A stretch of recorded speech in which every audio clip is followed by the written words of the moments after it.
Welcome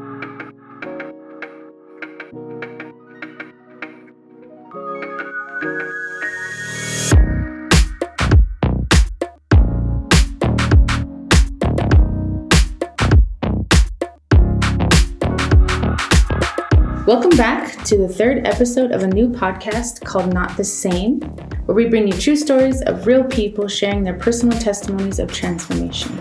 I am your host, Rachel Heinberg. Before we get to today's guest, I want to say how thankful I am for all of you who've taken the time to listen in. After the first episode aired, I was blown away by the positive feedback. Many of you were sharing how you were encouraged or inspired or even surprised by V's story, and for that, I'm truly grateful. I trust will continue as we hear more from others as well. So that being said, if you've just found us by chance or heard about this podcast from someone, I encourage you to start from the beginning with our first episode. We are now available on all major platforms, so you can choose your favorite and subscribe or follow to make sure you don't miss any episodes. So let's get into it. My guest today is Charneil Britde. I actually met Charneil quite a few years ago in Prescott, Arizona. Her and her husband were there for our Bible conference, and my husband and I shared a meal with them. So fast forward 10 years, and here we are together in Johannesburg, South Africa, where they are the assistants here in Eldorado Park. It's been my privilege to get to know Charneil on a deeper level, and we are thoroughly enjoying having them here with us. However, I know very little about her life growing up or her testimony, so let's go ahead and dive in. So I want to say thank you, Charneil. I know this wasn't super easy for you to agree to, but I'm really glad you did. And I'm going to let you start by just sharing how you grew up, your life, and we'll go from there. Thanks for having me, Rachel. So my family is from KZN. My mom is from Pietermaritzburg. My dad is from a little farming place called Dundee. I'm not sure how they met or how they came together, so that's in Durban. And they got together, got married, and time came when they moved up to Johannesburg because my dad had got a job here. So when we had moved up, my dad was working, my mom was a housewife. So I'm the youngest of 4 kids. So I've got an older brother and 2 older sisters, and then it was me. So my mom was the housewife, just taking care of business at home. My dad was the one that was working, and at that time in my early childhood, I thought it was normal, having your brothers and your sisters, your dad working, your mom at home. But I can remember early on in my childhood watching my dad leave for work, but then not coming home the same time every day. Like he would leave on a Friday for work, and he'd return the Monday evening after his Monday work job. To me, that was normal, but obviously now being older, and as I grew up, I knew, okay, my dad, he was there as best as I can remember. We had what we needed at all times. So for me, that was okay. And but then also I can remember loads of instances where if my dad was home, he was very abusive towards my mom. Okay. So instances where he would throw her against walls. Wow. Kitchen cupboards would be broken with her, or my mom would end up in hospital. Okay. Because of broken bones or wounds that were too deep that she couldn't take care of at home. And you were all of you siblings aware of this? Like would you watch it? Would you be there, or was it? we would be there. I was obviously very young. It would happen a lot, so we would all be around. We would either be playing outside or we'd be in the lounge and we'd hear the commotion maybe in the kitchen. And when we'd walk in, there'd be things laying on the floor, or my mom would be the one laying on the floor, and it would just be. So just to backtrack, so you're the youngest. When you were born, how old was your brother? My brother and I are 11 years apart, so he would probably be 12. My sister would be about 9, and then my other sister's 8. Okay, so they're aware of this. Yeah. Was there any altercations? Did they ever try to step in, or was it? My brother did. Okay. When he got a bit older. My brother also had an insecurity because my dad wasn't his dad. So he had a different dad. Okay. And even though I only found this out actually when my mom started living with us. Wow. I only found that out then. I didn't know all these years that he was actually from a different father. Okay. So I found that out during that time. Yeah, so I think he felt indebted to him. The fact that he took him in, raised him as his own and things like that. So he didn't want to go against him so much. Okay. But when he did, when he did get a bit older, I remember there was one instance where he did try and stand up for my mom. And it didn't quite work because my dad was a big guy. He could barely fit in the door frame. When you would walk in the door, his head just barely grazed. And I did have the privilege of meeting your mom before she passed away, and I know she was a very tiny person. Sure. So that makes this story a little more scary, because to have such a big guy, and she was, she wasn't fighting back. She was very small. Okay, and so this, obviously you said it lasted until... So my dad, he passed away when I was 9. But then before that, so we had lived in a beautiful house. On the outside, we looked like a family, like with a white picket fence. And so we had a house. We actually had a dog as well. So we really looked... The story. Yeah, we really looked like the family. But then because my dad, he drank a lot as well. Okay. So we ended up losing our house, being flat out brokerage. We had to move into a 1-bedroom apartment. At this time, I was 5 when we lost everything. And I don't know how we got the 1-bedroom apartment. So there's 6 of you now in this 1-bedroom apartment? There's 6 of us now in this 1-bedroom apartment. My brother had left school and he had got a job. Was that his choice? Was that to help out? It was his choice. Okay. In that time frame, it's a 1-bedroom apartment. We're all sleeping in the same bedroom, but I mean, there's like 2 beds maybe. So, fast check, about a year between the ages of 6 and 7, I was molested by someone very close. This lasted for about 3 years, and it stopped right before my dad died. My dad died when I was 9. I didn't really feel much, I guess, being 9. When my dad now passed, my mom had to look for a job. She had found a job. We had still lived in the 1-bedroom apartment. And this time, my brother had then decided that he was going to move out to try and start his life. My mom was a hard worker, Rachel. She didn't believe in talent or special gifts or anything. She was a hard worker. Okay, I'm going to pause you just real quick before we get too far ahead. So you mentioned about the situation when you were 6 or 7 before your dad died. Did you ever tell anyone what was going on? Nobody knew.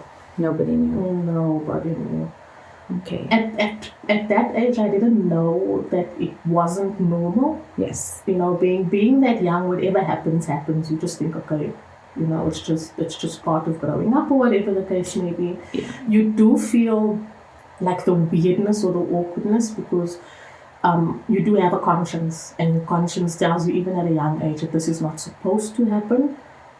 But there's no one around to tell you that it's wrong. That it's wrong. And okay. That, unfortunately, is very common. I've delved into that a bit. I've read things, and more often than not, children who have been abused in some way, they often say, like, I knew it was wrong, but I didn't know it was wrong. And so it can be quite difficult to even voice, because you think, am I the weird one, or maybe this is normal and I'm just weird? And I've come across that quite often, and I would say that's very normal. And it's sad that it's normal for children to feel that way. Would you like to share a little bit about the circumstance of how your dad passed away? Because I know that's I do know this a little bit, and I think it's just interesting that it sounded so normal, but it's not in any way normal. So I don't know if that's just being South African or it was quite shocking when I heard about this piece in your life. So my grandfather passed away, and he had gone down for the funeral. He went down alone. So my dad is a Zulu man. As per Zulu culture, the oldest son inherits everything. Dundee is farming and mining land. A lot of it is owned by like these families. If your surname is this, then you own a whole lot of land, or you own mining, agricultural, and all of that. So my grandfather died, and sometime after that, he then went back home. And when he went back home to go and sort all of this out, when he got there and he tried to get what was his, the one night he had stepped out and he got stabbed by his brother. Because I guess the brother felt cheated out of the fact that he wasn't going to inherit a lot, or he wasn't going to inherit anything. My dad had built a life up here in Joburg. So if there was land involved or some sort of physical asset involved, it wouldn't really have benefited my dad much because he built a life here. Yeah. I think envy and jealousy and anger caused that. So his brother killed him. Wow. It still is very shocking hearing that again. So when that happened, you said your mom had never worked up until this point. Once she had the children, yes. She's always been at home. So that was quite a shock then, because not only has she lost her husband, but now she's got to go get a job. She has all these children to provide for. Mm-hmm. Did you ever feel at that point, did your life change drastically, or was it just another page because you said your dad had, was often in and out. Do you remember, was it as maybe one would expect? For me personally, I didn't feel it as much. He was gone. We had his funeral, I guess. Like I said, my mom was a strong, hard-working woman. She didn't allow us to see a lot. So it was just another page, like something to get over and move on with. I think my age played a factor. My dad wasn't like always around, and when he was, we would see all these things of how we would treat my mom or things like that. So there wasn't really this horrific sadness to say, my dad's gone. Yeah. I mean, he's still my dad at the end, but it wasn't a hectic sadness to say that, okay, he's gone and it now changed or altered the course of my life in any way.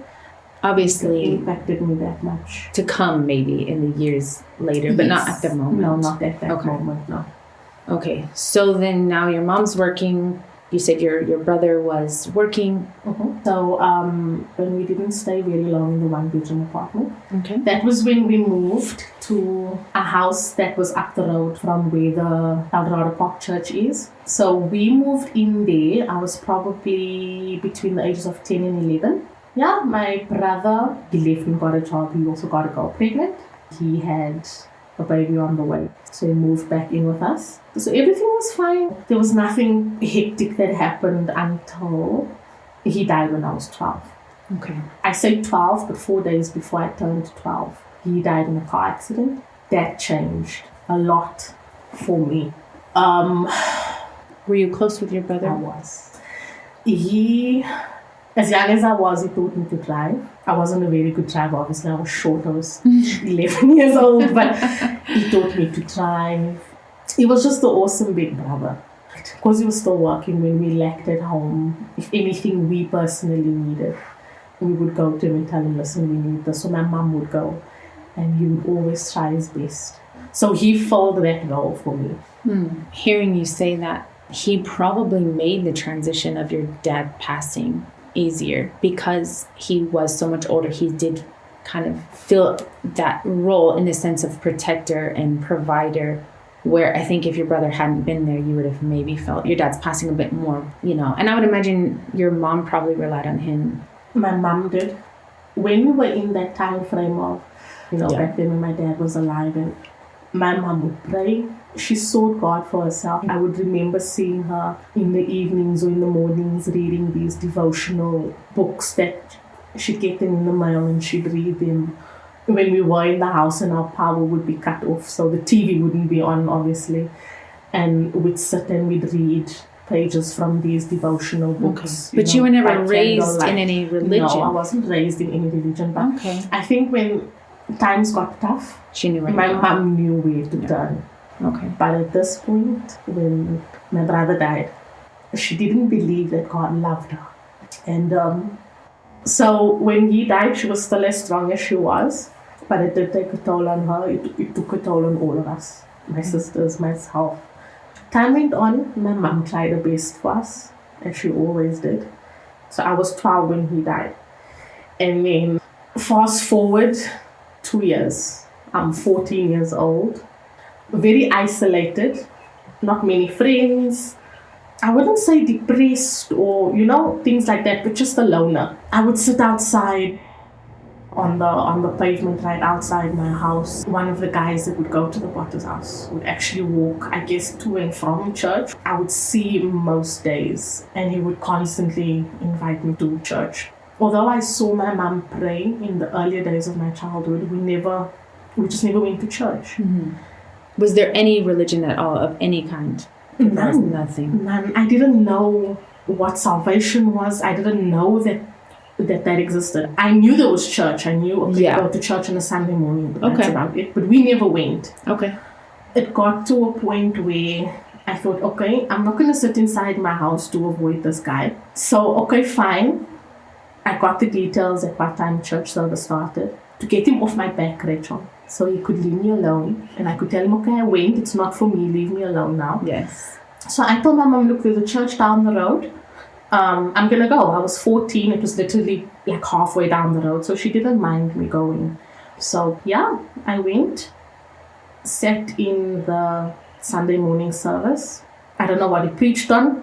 Nobody remembers the first sermon there. Yeah? Most people don't. Or they hear something totally different, Yes. But then altar call came. The girl sitting next to me, Melissa, turned to me and she asked me, so if you died, where would you go? So I sat thinking, up until that point, I didn't drink, I didn't smoke, I didn't go to parties. I was a loner. I didn't do anything bad, Yeah. To me, I had gotten over, like my dad dying, my brother dying was now just chapters in my past now, that just formed part of who I was. So I didn't need deliverance from anything. I wasn't going through anything hectic. So I thought, I'll go to heaven. I haven't done anything wrong. I remember saying to me that it's not about anything you've done or haven't done. It's the fact that you were born this way. Wow. You were born a sinner, and nothing you can do and will ever do can change that. She then also told me that, look, if you don't get saved, you're going to go to hell. And she explained a little bit what hell was, and I think I got saved because I was scared of going to hell, Rachel. I think a lot of people do. I did. Like I said, I didn't get saved because I needed deliverance, or I felt this loneliness, or I was just really scared of going to hell. I got saved. So is she roughly the same age as you? Was she also young at the time? Yeah, she's a year older than me. I mean, still a teenager, both teenagers. Yeah. She was probably 15, 16 years old. Wow. The Sunday night, I never went back to church. But I remember the Wednesday night. The guy that always passes, and he passed and he said, why don't you come? And I remember Did you just live outside? Did you literally just live outside your house? Yeah, I just sat on the pavement. Like until maybe 6 o'clock, Wow. Because that was the rule, you're in by 6. And there was nobody inside. My mom was at work.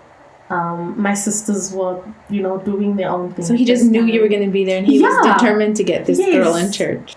He came and he's like, look, why don't you come with me tonight? And I went inside. I asked my mom. She said, okay, fine. By this time, she had known who Ansley was. Yeah. So she said, okay, it's fine. You can go. And I went.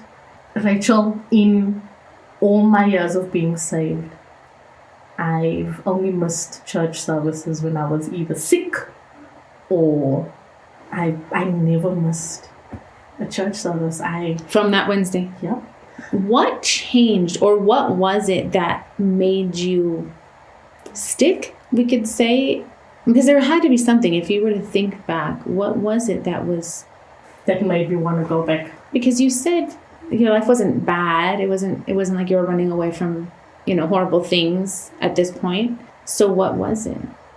I think I just needed something to do with my time. Because I'd go to school during the day, you come back, clean the house, you cook, and then from about 4 o'clock in the afternoon, I'd sit outside on the pavement every day. I just wanted something to do. I needed purpose. I needed something more than just going to school and coming back home and doing chores. I needed more at that point. So you're 14. Now you've never missed church, if you could help it. Since then, we won't divulge your age, but it's been a while. And so, what did your mom think? Did she ever have a reaction to this? Did she ever say anything? Because she had her own demons. She was wrestling with this feeling like God had forsaken her, I guess. But did she ever try to stop you?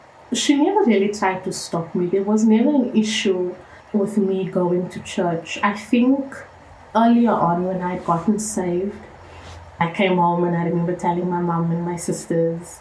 I think my mom seeing joy or just something that could help, she didn't find a problem with it. And I was always home on time. I was never, if I told her this was where I was there. Up until 18, and when the marriage story came, my mom didn't really have a problem with me going to church. So let's touch a bit on the marriage story. You just want to gloss over it like this isn't important or something. So before the marriage story, my mom did actually, because I was in matric, it's a big deal here. So matric in your senior year is a big deal here. So my mom... So for anyone non-South African, matric would be graduation. Yes, it's the end of school, your senior year of school. Okay. Yeah. So my mom had me cut back because I went to everything. So my mom had me cut back a lot. So just services only, or Sunday morning. That's it. Wow. I died. I felt like I was gonna die because at this point and that was just grade 12. Grade 12 for the whole year. The whole year. Did you graduate with good marks? I did. So then, I mean, you're married to Liban now, just for all of those that don't know. So how did that come about? Because I know he was older. He'd been in the church for a long time. How did that come out? So Liban has always just been there. Because when I got saved, he was there already. He was a disciple. He was there. By this time, I'm 17. I've been saved for about 3 years now. We had gotten to know one another on the level, okay, this is Liban that goes to church. And so, he approached me and was like, I like you. Can we date? And I'm like, you need to ask my mother. And so he came. He actually did come. He asked my mom. My mom said the rule is she needs to be 18. Or at least finish school. Yeah. So I said, okay. And for my entire senior year. When you were barely coming on Sunday morning now. I was just there on a Sunday morning. He waited. And the day I got my results, that time it was printed in the newspaper. He brought the newspaper to my house with flowers. And he came and he's like, she's finished now. Oh, wow. He was not waiting one extra She's finished second. Now. That was January of 2011. That's amazing. That was January, the first week in January. I don't remember the date. And my mom said, okay, that was the condition. She's met it, she passed. And February we got married. Oh my. I was not expecting we that. Got married. Wait, so let's just pause. You weren't really dating, even though there was an understanding of when this year is over, we are going to be something. Yes. But you went from a something to a wife in a month. Yeah, a little over a month. I'm just getting shocked. And, well, South Africa is different. We did want a little more time when it came to us actually setting the date. Okay. But circumstances didn't allow it. And we had already known that. I mean, it's not like, okay, we're gonna date and see how things go. Like I said, Liban was always there when I got saved. He was there, and we had gotten to know one another. And I don't know, when he came And we had started, let's say, dating for that month. We just knew. I knew, he knew. And it's like... Did he ever actually propose? No, it was like, so we're going to get married. I'm like, okay. There was no proposal. No. No. I don't regret how it happened. No, of course not. Because it's a story. It's wild. It's forever. Yeah, so it's like, so we're going to get married. And I'm like, okay. And we did. And what did your mom think with this? My mom lost her mind. She, looking back, I completely understand why. Not just that we were dating for a couple of weeks, and I think my age played a factor. Her experiences in her own marriage. For sure. Yeah, looking back, I would say she was justified. Her reaction. Me back then, I just thought, she was just being irrational and stuff. My family was not at my wedding. They knew when it was. They knew everything. They didn't show. All of them? All of them. Even your mom? Yeah. So we also worked a little bit different here. Well, not all of us, but some. February was when we officially signed, we got married. With Home Affairs. With Home Affairs. So that happened while I was still living in this house. The house I'm living in now. Liban and I had signed already. We had gotten married. My mom didn't know. She knew that we were getting married at this point, but she didn't know that I was married already. Yeah. Wow. There's so many things we can unpack with this. But then the ceremony happened in March. But you weren't living married? No. But by the South African laws? Yes, I was married. So did your mom find out? Is that why she didn't come? Was it a big thing, or it was just never an issue? My mom didn't know until today she died, Rachel. I did not tell her. No. There were just other reasons that they didn't come. Yeah, my mom just, she just thought I was too young and I still needed to experience life. And she didn't know this man. Yeah. And that's very common coming from kind of a tragic marriage, which is, abusive and with a tragic end. I mean, she didn't have a good taste, and being a non-Christian, it's just a different perspective. So I can totally see, without judging people, that's their perspective, and they're terrified. They're terrified for their children. Not knowing what you know, not knowing the different perspective of Christianity, and know this is not going to be the same. So there is one more little piece. Right after you, how long have you been married? And you had another very big life change. You guys went out to pastor not too long after that. So we'll touch on that briefly, because I think part of your story is intriguing about just how quickly it was like boom, boom, boom. And then now the rest has been history. You've been on the wild carpet ride, I think, since the word go. So February we signed. March we had the wedding. Not long after that, Liban and I were sent out. I think it was May, the beginning of May. And then we went, I would say, to babysit. Yeah. A church. But essentially filling the role. Yeah, filling of the a role pastor, of a pastor. A pastor's wife. Yes. Brand new married. I mean, you guys literally, there's like a fire warming your backside since the beginning. But I think I don't know any other life, Rachel. 14 is a young age to get saved. Although everything else had happened before that, I know nothing else but outreach and telling people about Jesus. And essentially that was my role. Yeah. It was just in a different building in a different area. Yeah. Yeah, no, it was wild. It was absolutely. So you've always had your big girl pants on. You've always had to be like, let's do it. Yeah. And when Liban came and said, look, this is what's happening. Okay. And we went. We had the time of our lives. Learning one another as well as building a work for God, which was supernatural at that point as well. Yeah. I would imagine God had to be present there. Yes. In the midst, because of all those changes all at once. It's a lot. Yes. But I had also always known that Liban wanted to go out and preach the gospel. I had known what God's will for his life was long before we got married. I knew that whoever was going to be his wife, they had to fill those shoes, whether it was, in a month's time or 10 years' time it would have had to come.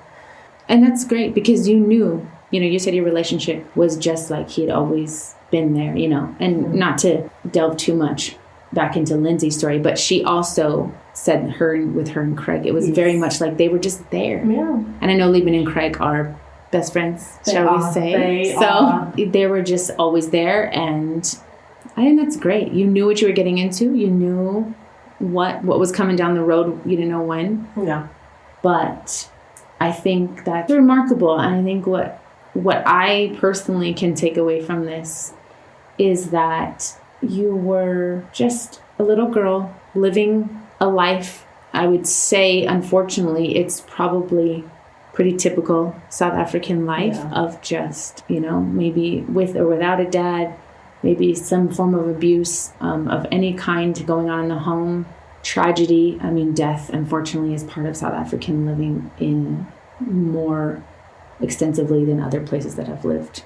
And God just plucked you out of this life and said, oh, I got big things. I got big things for you. And you were like, okay, cool, let's do it. And it's great to see the last born kid just there. Nothing bad, but nothing good, right? Nothing going on. There was just nothing. And God gave you something and more than something. For our listeners, there's also a beautiful daughter involved. Zoe, she's about to be 10 this year. I love this podcast because I love just hearing about people's lives and where they've come from and all the little miracles, whether you know them at the time or not, but shapes who you are. Your story, whether or not you've shared it before, impacts the way you see people and the way you deal with people. And I think people can feel that off of you because whether they know it, you can sense, okay, no, this person needs a little bit of extra love or a little bit extra care, or let me just pay attention a little bit more. And they may never know. Everyone's story shapes who they are. And I'm just so thankful that I get to be a part of it and that people are willing to tell me. I'm really grateful that you decided to open up and share your story with me and with anyone that's listening. I know some things are most definitely not easy, and I'm grateful for that. And I really appreciate that you were able to share that. I hope somebody's life can be changed by this. As we wrap up, I want to thank anyone that's listening. As I said before, without a listener, the story can't be heard. And being heard is what can make the difference. So if you've been encouraged or inspired by any of these stories that we've told so far or will continue to share, please share this podcast with somebody. You never know the impact of a simple testimony. And lastly, as always, if you are not a Christian, or maybe you've been a Christian before, but you've turned away, and you want this change that Charneil talked about, it's possible. John 3:16 tells us that salvation is God's free gift to everyone. And a simple prayer is the beginning. You just admit and acknowledge your sin. You recognize who paid the price for that sin, which is Jesus. And you just ask him to forgive you, and he will. We'll see what God can do in your life. And until next time, this is Rachel Heinberg, and you've been listening to Not the Same.